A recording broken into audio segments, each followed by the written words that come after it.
mga tol, so ngayon mga tol, ang gagawin natin mga tol, Facebook, magla-login tayo para sa live streaming sa Facebook mga tol.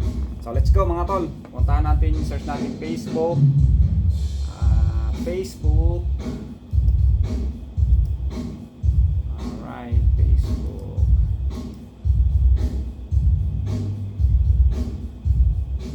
So ayan mga tol, so Facebook na tayo mga tol.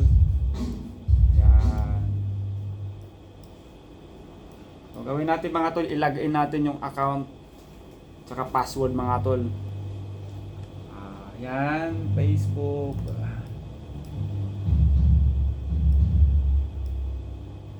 Yan, copy. Tapos pagdating dito mga tol, i-paste natin para mapunta rito. Tapos password naman mga tol. Yan.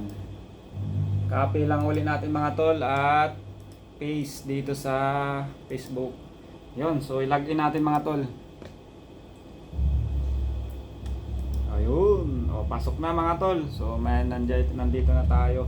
So gawin natin mga tol, lakihan natin to kasi para hindi tayo malito. So puntahan natin yung account mga tol, natin pinaka-account mismo.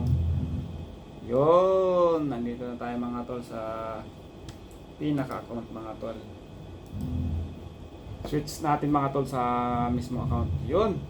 So nandito na tayo mga tol sa mismo page ng kung saan tayo magla-live mga tol. So ang gagawin natin mga tol, pupuntahan natin itong live video. So yan. Oops, nandito na tayo mga tol. Alright. So yung mga tol, maraming salamat mga tol sa panunod. Sana may matutunan kayo sa tinuturo ko mga tol. God bless you all mga tol.